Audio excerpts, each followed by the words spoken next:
What's up, everybody? This is Trey Biddy with HawgSports.com, HAWGsports.com. Got a big game this weekend between the Auburn Tigers and the Arkansas Razorbacks. Donald W. Reynolds Razorback Stadium, 11 a.m. on CBS. Is that the third straight 11 o'clock game? The third of four. The first time that Arkansas has been home in 4 games. This is a big one for the Razorbacks. We're going to talk to Curtis Wilkerson because he's going to give us a little bit more insight on the Auburn defense, and also going to talk to Nathan King at Auburn Undercover, beat writer there, who's going to give us some good insight on on the Tigers. And also some basketball stuff to talk about, Curtis. So from your number one independent source on the Razorbacks, this is your Arkansas versus Auburn primer.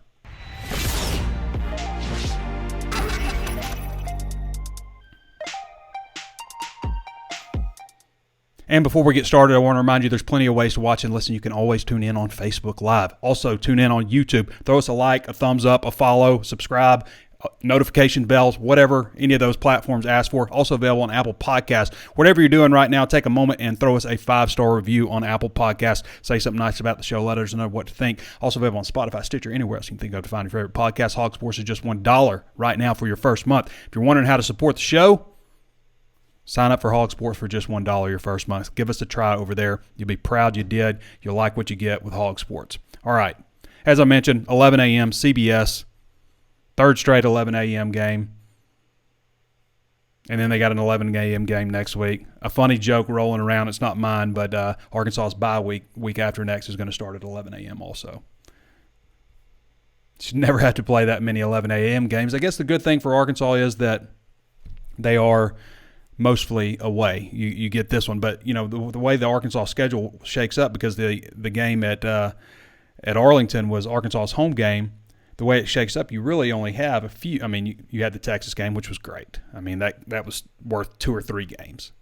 That level of excitement and getting the recruits in. But then you have a long stretch until you get a major opponent, and it's Auburn and it's 11 o'clock, and then there's another stretch and it's Mississippi State, and then another stretch and it's Missouri. So kind of how the schedule shakes out. I thought this was interesting. Did you guys see after the Auburn-Georgia game where Bo Nix called out the officials, basically saying they never get those calls? That's rich. That is rich. Anywho, we'll forget about how last year's game. I thought this was an interesting story before we get in with Nathan King here in just a little bit. College football progress report grading the second-year coaches midway through the 2021 season. I thought this was cool. Carl Durrell, Colorado, gets an F. Yikes. Jimmy Lake at Washington with an F.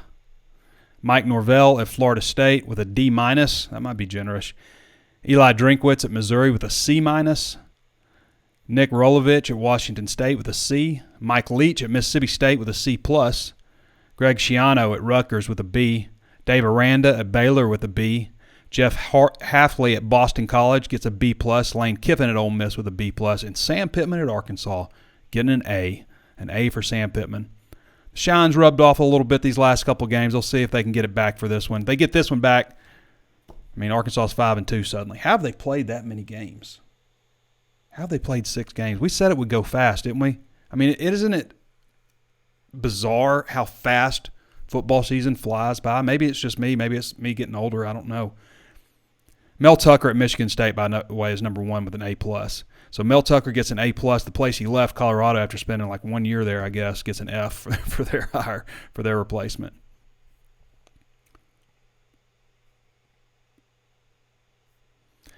Danny West has a breakdown of notable visitors for this game. Obviously, you're not getting official visitors, but there's going to be a lot of players that come in still. It's tough to get kids from Georgia. There's a couple of guys that are coming in from Georgia, but Danny's got a list of those guys who are expected to be in. It's an 11 o'clock game. Arkansas, as we've mentioned many times, has to go farther for their talent, has to reach into Texas and stuff. So asking a kid to get up at the crack of dawn after they played a football game Friday night, possibly on the road, that's asking a lot. It's really asking a lot. So they need to get that Mississippi State game at a better time. They need to get it at a night game. That would be big for them because the Missouri game's day after Thanksgiving, so that's tricky in the first place, and it's a 1:30 game, so it's okay time slot. You can make it here, but you still got to get up early if you're coming from a long way away. Just looking real quick at some of the stats for Auburn. We went over some of the stuff on Monday for the overall team stats. Leading rushers, Jarquez Hunter and Tank Bigsby. Hunter's averaging 9.9 yards per carry. 47 carries, 465 yards, 3 touchdowns for the freshman. I mean, that's impressive. And this isn't a guy who was like super highly rated. He's like number 740-something ranked player in the country, a 3-star recruit, class of 2021. Tank Bigsby, as we've seen, we saw him last year against Arkansas. He ran really well. It's kind of a rainy day, obviously. He's averaging 5.45 yards per carry, but I think the last 3 games it's like 3.1. Not been very productive the last few games, but both those guys are averaging a little over 75 yards per game. Bo Nix obviously leads them in passing. He hasn't had a spectacular passing year. The thing with Bo that gives you some fits is how he can extend plays. We saw that in the LSU game in Death Valley. And, that's a hostile environment. That's a good win. I don't care, like, LSU is going through some stuff right now, obviously. But still going down to Death Valley at night and winning is an impressive feat. 57.8% completion percentage. He's been benched a little bit this year. 1,196 yards passing, 6 touchdowns, 1 interception. Only a 121.8 efficiency rating. Not a great efficiency rating for Bo Nix this season.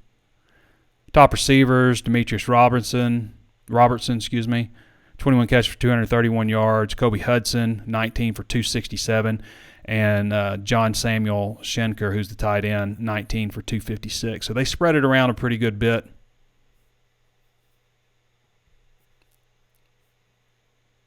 Chandler Wooten, who stepped in for Owen Papoa, I believe is how you say it.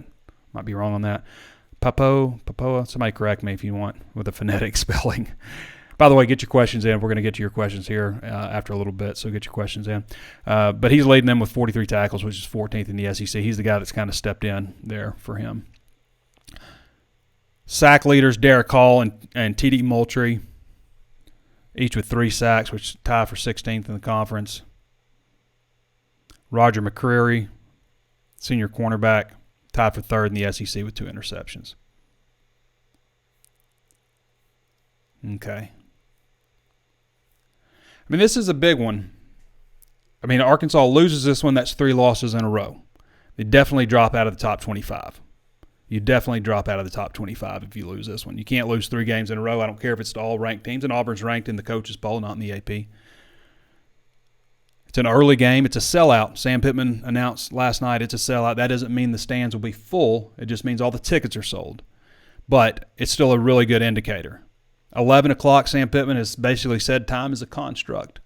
It doesn't mean anything. 11 o'clock can be 7 o'clock if you want it. His words. He said he's felt pretty good at 10 o'clock in the morning when he was growing up. He thinks the students can feel pretty good about 10 o'clock too if they want. They'll be camped out. Eric Musselman's going to feed them. Should be a great environment. Now, if you ever wonder, like, can an 11 o'clock game make a difference from a crowd standpoint? It can. I saw it at Georgia. Now, I also went to Ole Miss in Oxford. I didn't think the crowd made that big of a difference, and there were some empty seats, and they kind of treated it like it was an 11 o'clock game. Georgia game, they treated it like it was a primetime slot. And it was a primetime game. It was a top 10 matchup, and they showed up for it. This is also huge for Arkansas. I mean, you win this one, you get to 4 wins, you move to 2-2 in the conference.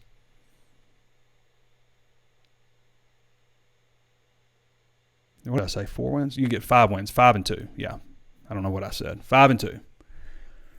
It's big for Auburn, too. I mean, the things that I like for Auburn, the reason I'm going with Auburn, I'm going with Arkansas on this one, but the things I like for Arkansas, I'm all over the place.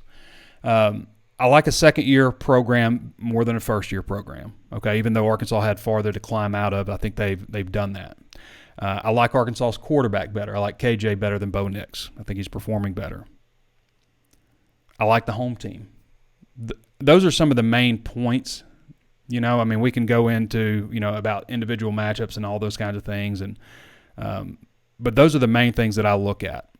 Home team, quarterback's better. I think Arkansas's got a slightly better team overall also. Year 2 of a program versus year 1.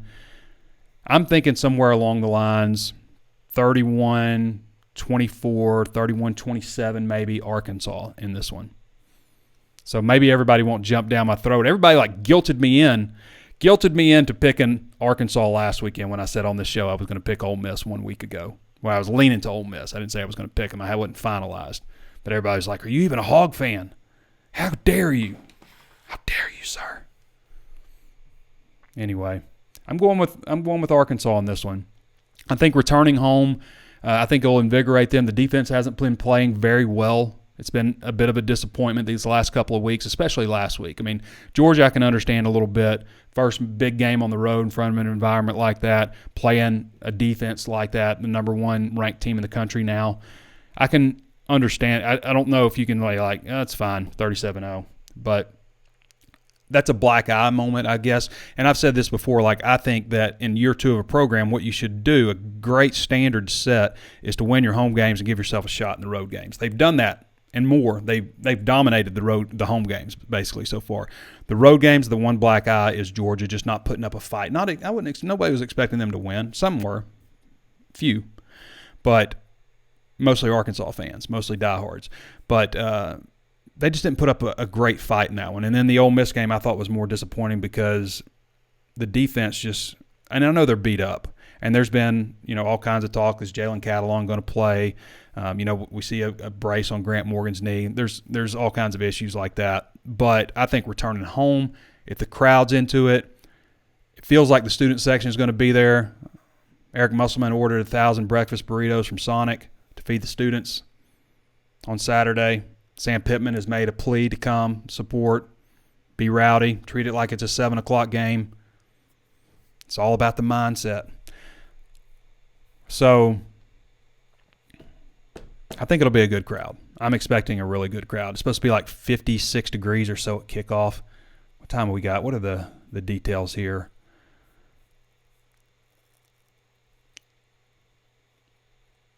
What's the temperature going to be? Weather. Okay, here it is. Forecast calls for 56 degrees. It's going to get a little bit warmer.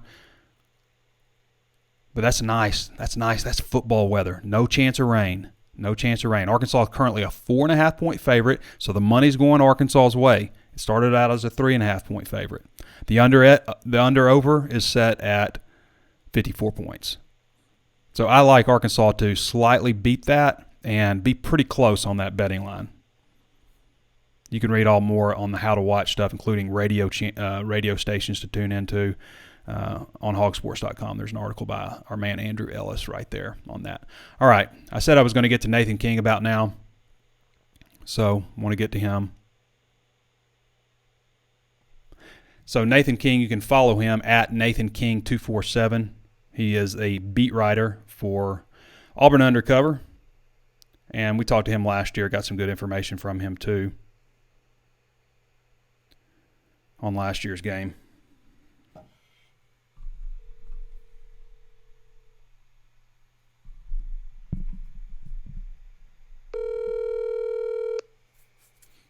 Hello, this is Nathan.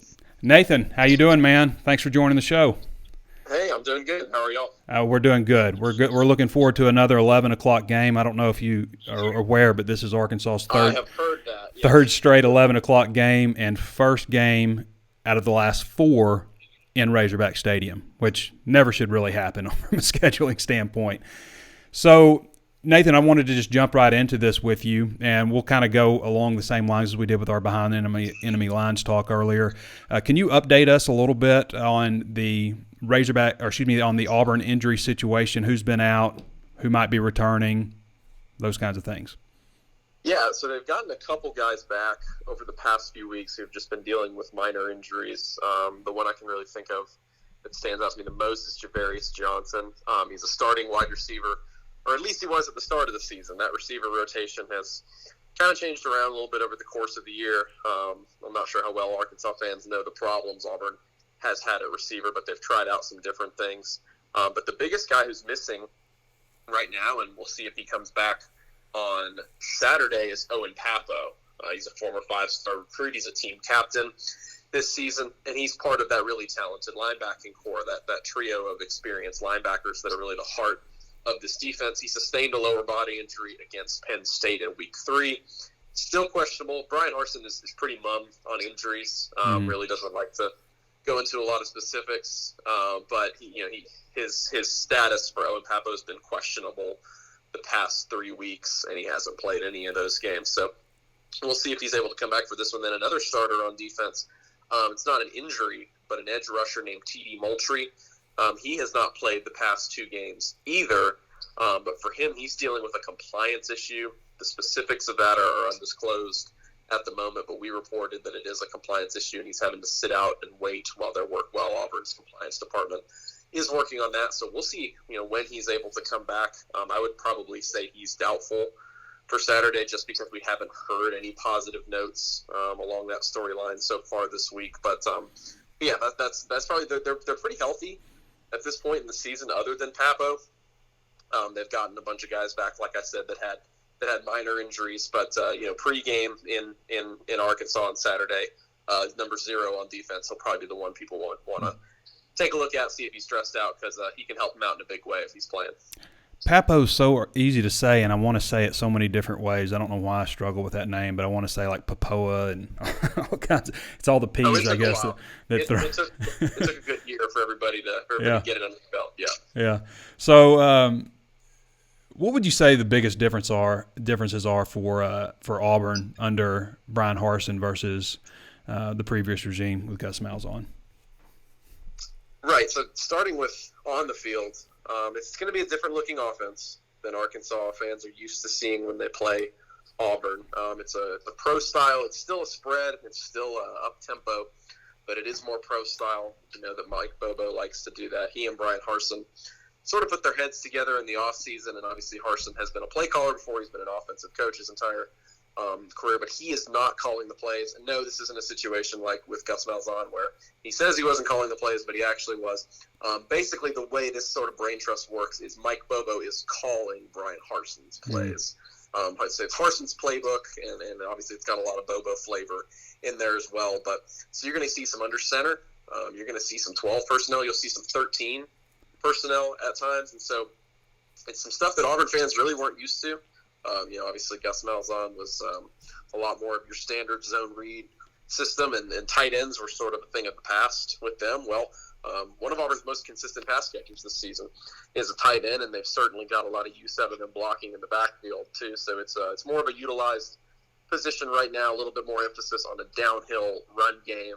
And then you try to go play action over the top, or at least that has been the game plan. But as we'll get into later, Auburn's trailed in its last 3 games, so the game plan's kind of gone out the window, and they've had to throw 40-plus passes in each game. But then on defense, it's Derek Mason, who everybody knows is a talented coordinator. He did a lot of good things at Stanford, and then his defenses at Vanderbilt, they were plucky for the amount of talent that he had there. He was still able to put together some decent units, and so it's a 3-4, but that's really just kind of the base of it. It's a very versatile defense. You'll see some 4-2-5. You'll see some 2-down linemen looks from them. Really, what they've deployed more than anything is having 2 defensive tackles and 2 edge rushers is kind of in their base set this season. So it'll look a little bit different from the 4-2-5 base we saw from Kevin Steele over the past 5 seasons. But and then, like we talked about in our emails, Trey, it's off the field. It was a big culture change, bringing in Brian Harsin at this point, and even in the offseason. We didn't know whether it was a positive or a negative, and I don't think we're going to know that for a while. But Brian Harsin is very different. Arkansas people know what Gus Malzahn is like, and they know his personality. Really good guy, but not necessarily the most intense person in the world. Brian Harsin's very intense. He's very detail-oriented. The strength program this offseason, every single player we talked to said it was the hardest they've ever been worked. So there was a little bit of a culture difference bringing him in and bringing in his new staff, and that's pretty much what Auburn fans wanted.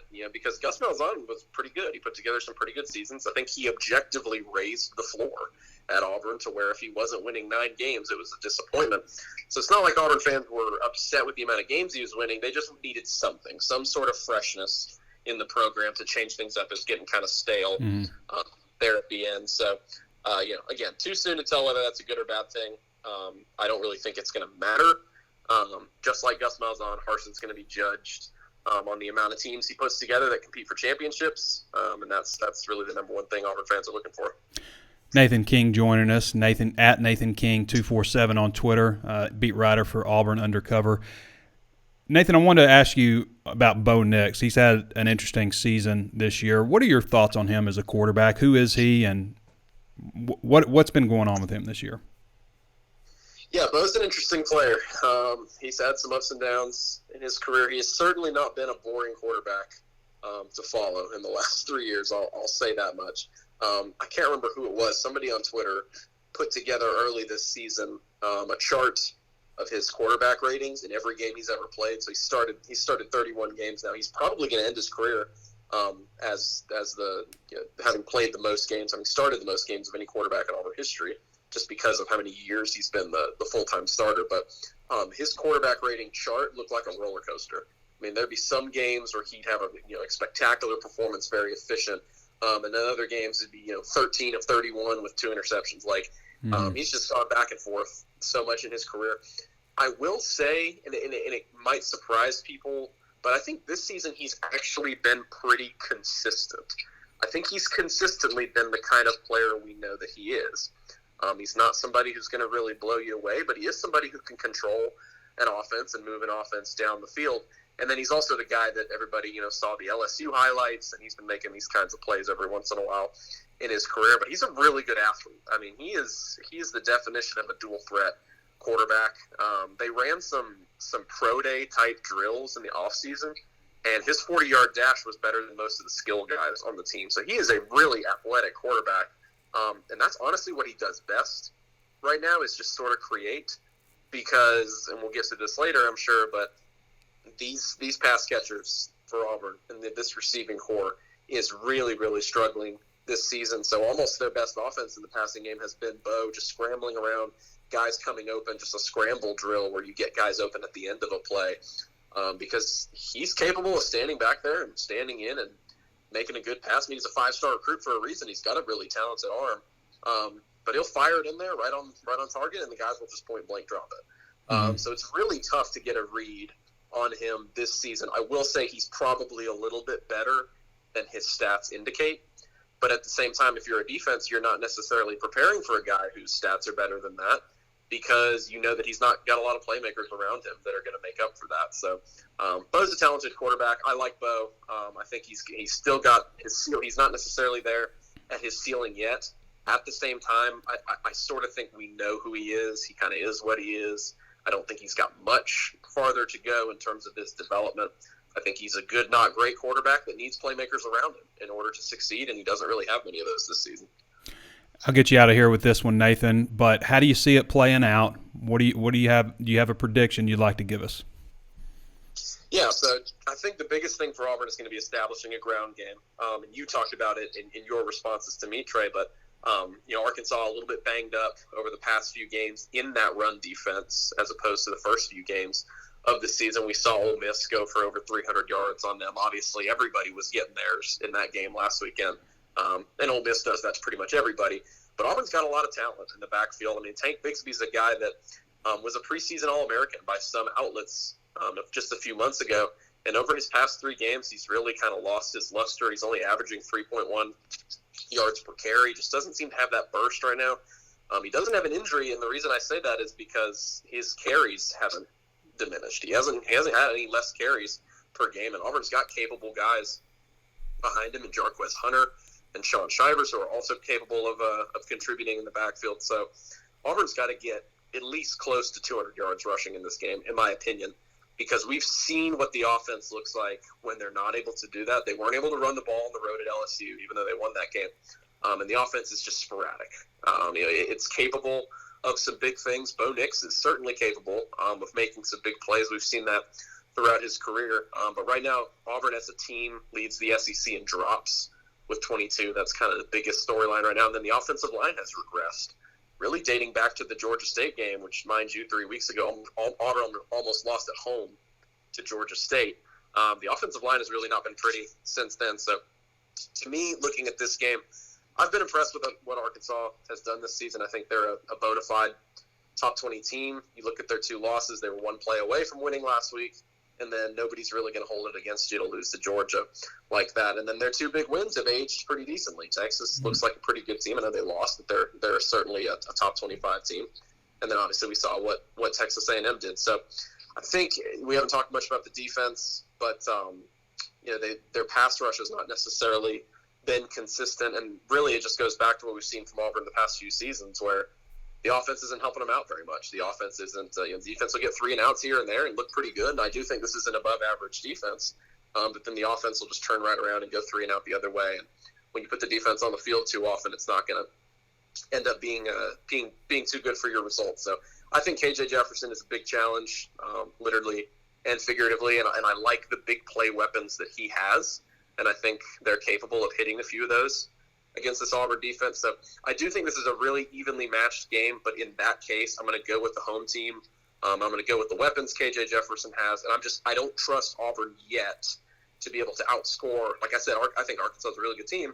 I don't trust Auburn to be able to outscore a really good team on the road. But if I'm wrong, then I think Auburn's got a pretty good chance of winning 8 or 9 games in the regular season this year. But right now I'm going to pick Arkansas 34-27.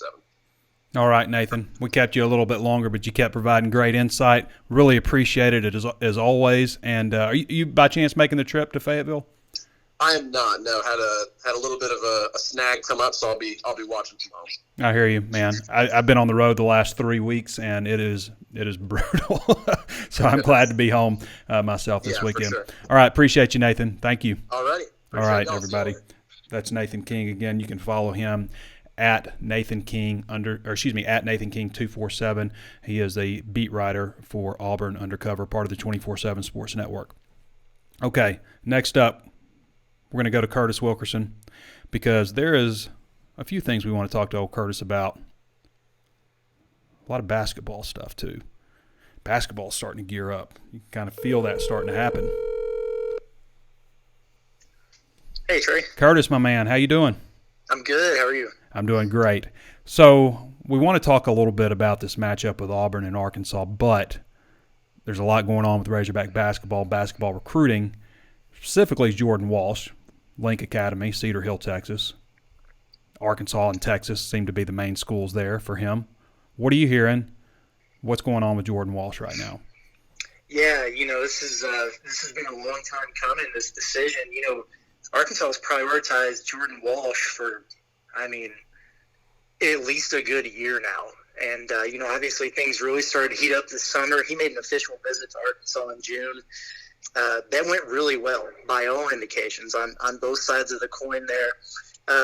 This is a guy who, when they open up these live evaluation periods, the Arkansas coaching staff made it a point to be at every single game he played, no matter where it was throughout the summer. They've been out to his home. They've been to his practices. So I don't think there's anyone out there that's recruited Jordan Walsh harder than Arkansas has. But you mentioned Texas, and, it's the home state school.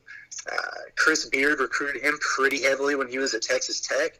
Has continued to do so at Texas. They got him on a visit there recently. And so they, admittedly have closed the gap a little bit there. So coming down to decision time today, 5 o'clock Central, Jordan Walsh is going on Instagram Live to announce that decision. And it's an exciting time. Based on everything that I've gathered, I don't know that anyone's really 100% on what's going to happen here, but it's a pretty good consensus that Arkansas should be feeling good. I like where they're at. I'd give them a slight edge at this point, and I tell you what, if they're able to land this guy tonight, it's going to be one of the better athletes that Arkansas has had in the program in a while. This guy can take off.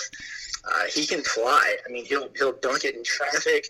Would be a really exciting player to have. It would be the second 5-star into the class, and it would be the first time that has happened in the modern rankings era. So a lot on the line this evening. Jordan Walsh, 6'7", 190-pound, power forward, small forward, kind of in between there. But as Curtis said, he's a guy that can leap out of the gym. Number 27th ranked player in the entire country, listed as number 7 small forward, the number 2 player out of the state of Texas. Nice credentials for Jordan Walsh, and this is a guy that we've been talking about for a long time. I think this would solidify Arkansas as a top 3 recruiting class probably in this group. And, man, it'd be a nice to go with Nick Smith and Darian Ford and Pinion, all those guys. Be a nice addition there. So flipping you over, you got any other basketball stuff you want to talk about, Curtis, first? No. I mean, Jordan Walsh is the man of the hour, so I don't think we need to go anywhere further than that. Yeah. Well, I'd like you feeling a little more confident than you do. For those of you listening right now or not watching live, this is being recorded on Thursday. So if you're listening Friday or Saturday, then it's obviously already happened, and you know the answer. All right, Curtis, you've kind of dove into this Auburn defense against Arkansas's offense. What do you like about the matchup? What do you have concerns about for Arkansas? Well, I think it's overall a pretty good matchup for the Arkansas offense if they can continue to build on the momentum that they generated last weekend. When I look at this Auburn defense, they're good, not great. They're not Georgia. They're better than Ole Miss. It's a physical group. They're pretty aggressive. They have a lot of talent. And I think this is an Auburn defense that's capable of being really good, but it seems like they're kind of still mastering what Derek Mason is expecting of them, and they are vulnerable to some breakdowns, some busted coverages, and they've been burned on some big plays, especially in that secondary from time to time, which is interesting because I think that's where they have a lot of their talent. Then you look up front on their defensive line. They're third in the SEC in run defense, so will be an interesting matchup to follow. We know how Arkansas runs the ball.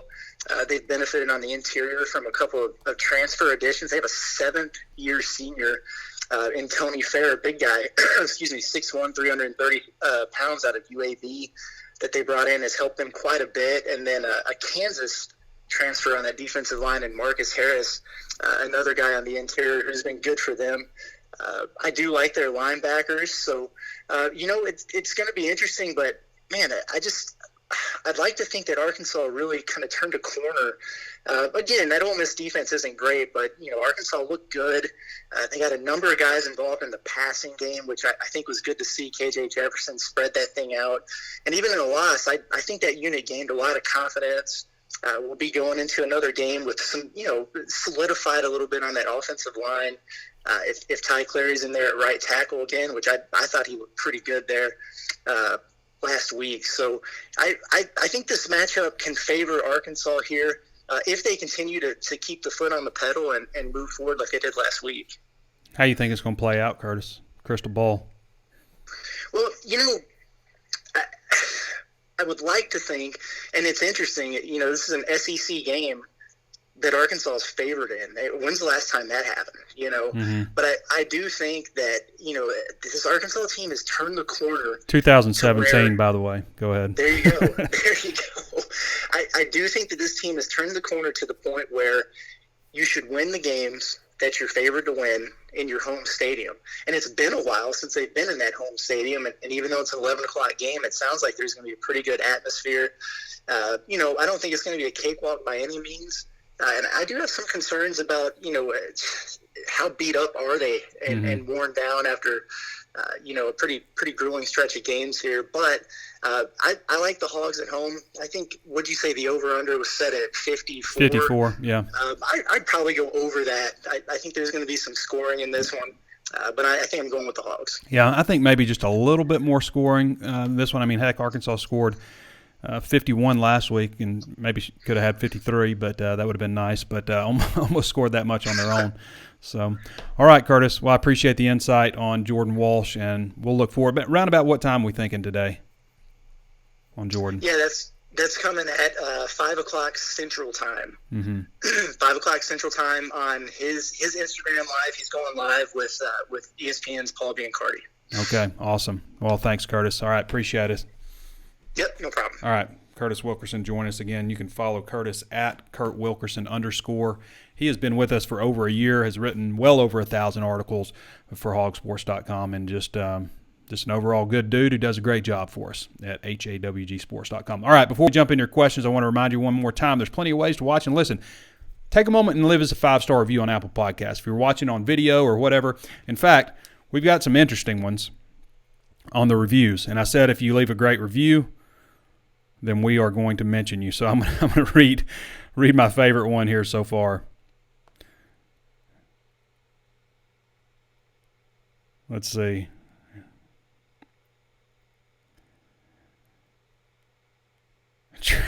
All right. Trey Biddy is from another planet. Trey Biddy came from the depths of the Milky Way galaxy and was sent here from his alien superiors to cover a team named the Arkansas Razorbacks. This is from Lando Calriss 1, capital Z. To cover the team known as the other Arkansas Razorback. No one knows his exact birthplace, but he has overtaken the Razorback media scene with his consistent reporting, voice memos from Friday night, and walk and talks from ground level. His bald head can reportedly reflect the power of 500 laser beams firing at once and at one time.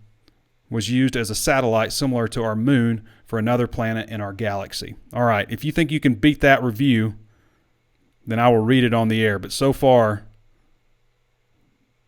that's the best one I've seen. All right. Leave us a review on Apple Podcasts. Also available on Spotify, Stitcher, anywhere else you think how to find your favorite podcast. HawgSports is just $1 right now for your first month. HawgSports.com. Also sign up for our free newsletter where we'll send you in your email inbox free Razorback news each day, along with any breaking news items, and also sign up for our text alerts where we'll only send you breaking news text alerts. That's just breaking news. You're not going to get anything else from us except for breaking news. HawgSports.com. All right. Questions. Let's see what we got here.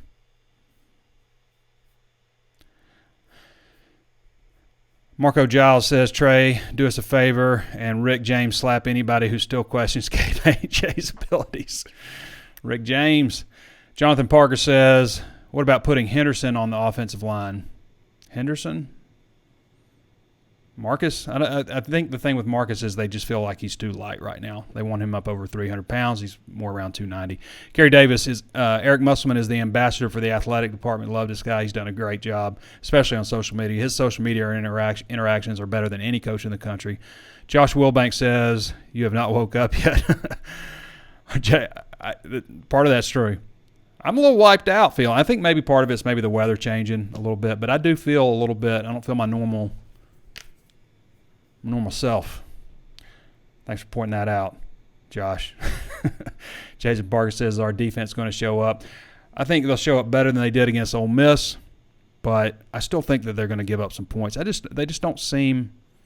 Now coming home is going to be different. I mean, they've played at their best in front of a home crowd, right? I mean, every game this season, their worst games on defense, Georgia and Ole Miss. What do those have in common? Both on the road. So they're going to be, there'll be a little bit more inspiration added coming home. Josh Wilbank says, yeah, but you did not know. What? Yeah, but you did not know they was to play fake injured either. I'm not sure what you mean. Ray Stabler says, I'm bringing 7 with me Saturday. There you go. Mark Douglas says, we've had games where the defense carried the team, and like last week, the offense carries the team. I mean, part of that's because Ole Miss's defense is so bad. And I've said this before, like KJ, it's a breakout game for KJ Jefferson, right? I mean, what I saw is a guy back there just patting the ball, standing flat-footed. Where am I going here? Plenty of time to throw. You get that, you're going to look good most of the time. I guess the good part of it is, like, knowing that he does have time to throw, he's going to deliver when he has that. For Auburn is going to have to put pressure on KJ some kind of way, and they're going to have to do it with their 3-man front, maybe 4. No more than that. If they do more than that, that's what KJ wants. He wants you coming after him. He wants you in the box. If you do that, then you're going to be in trouble. But if they can get pressure with 3 or 4 men, they'll be in a lot better shape. Tan Danner says 45-34 Arkansas. Rocket Sanders will have a huge breakout game. I think he had a breakout game last week. Lane Hancock says, I believe that if the crowd shows up and acts like they did during the Texas game, Arkansas will walk away with the win easily. If the crowd is at the same level as they were against Texas, which I don't know if it's quite possible to do at 11 o'clock, but you can get close. If they're like that, Arkansas wins this game. I'm already picking Arkansas, but I could guarantee it. If the crowd is like they were against Texas, then Arkansas wins the game. They will play a factor. They absolutely can play a factor. Now, that means never stopping. That means the momentum carries the whole time. That means pretty much every seat in the place is filled. That's a hard standard to live up to week after week. Appreciate you, Don Henry, sending that to your friends. Norman Hunt says Arkansas wins 31-24, coming from behind before controlling the last 5 minutes and getting the game-winning score with seconds left. Landon Montgomery says, I kind of think it's going to be like that, Norman, but I kind of think they might jump out on them. Landon Montgomery says Rocket Sanders will be a DMAC caliber back before he leaves Arkansas. Each week I have a hard time deciding who's the best back on this team. I mean, like lately, I'm obviously thinking Rocket Sanders. There's a time where I'm thinking Dominic Johnson. There's a time where I'm thinking, wow, just get A.J. Green the ball more. Look at that speed. And then there's Traylon Smith, who's the starter.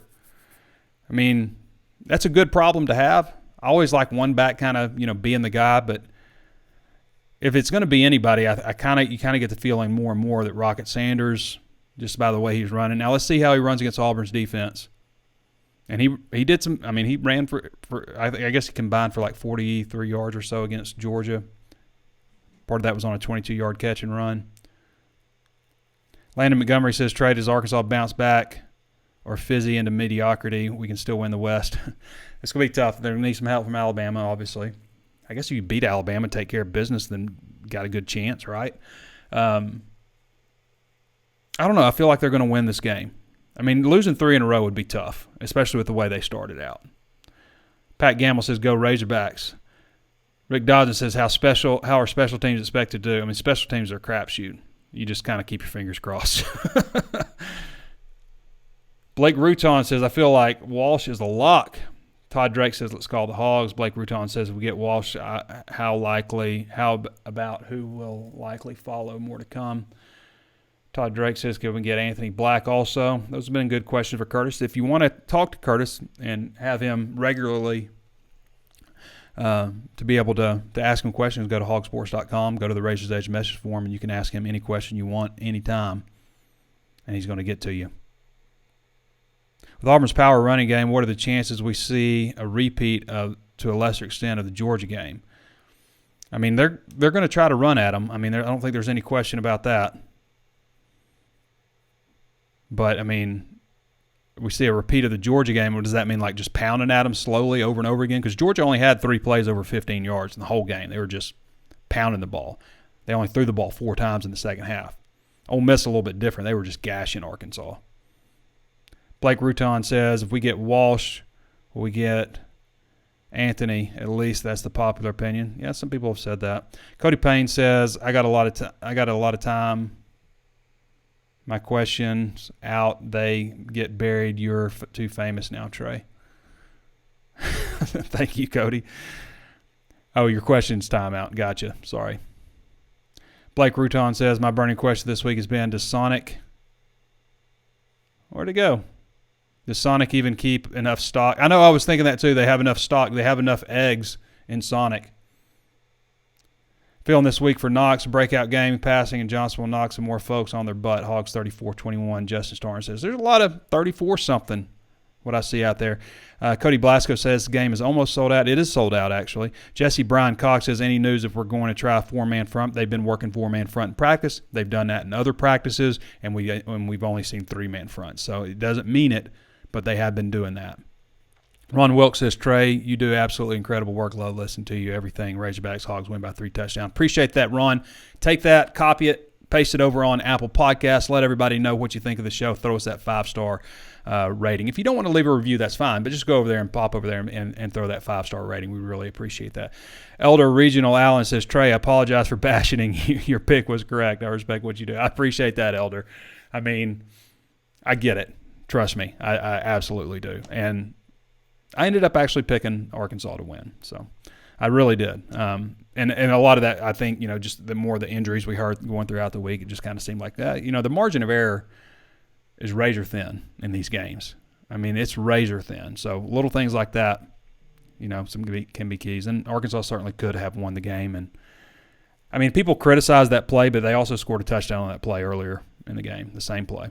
Landon Montgomery says, we'll get you out with this here. Landon Montgomery says, Trey, I'd rather be called out on your show than College Game Day. You do a great job, brother. Appreciate you, Landon. Dustin Hoofman, and one more.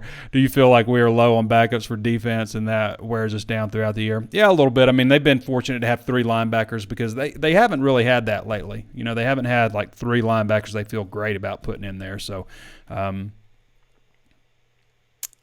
I don't know. Maybe it's just, I guess, they just run into some team. Ole Miss is a very talented offense. Georgia's very physical, and I think that's probably just softened everybody up a little bit. I mean, just you get bumps and bruises and broken hands and knee braces and all those kind of things. That's what happens. All right, everybody. We're going to wrap it up here. Next time I see you, be walking out of Razorback Stadium. There's not going to be a blower. There's not going to be a lawnmower this time. We're going to have our best walk and talk that we've had this year. It's going to be hard to live up to the Texas one, but I think it's going to be a good one. If Arkansas wins, that's all I'm saying. All right, everybody. Thanks for joining me. Thanks to Nathan King for hopping on and providing his insight on the Auburn Tigers, Curtis Wilkerson for his on Razorback basketball, and some more on the Auburn defense versus Arkansas offense. Appreciate all of you for your questions. Go sign up at HawgSports.com if you haven't done so already, and follow the page on Facebook, YouTube, and throw us a 5-star review. All right, everybody. See you on Saturday. This has been Trey Biddy with HawgSports.com, and we'll catch you next time.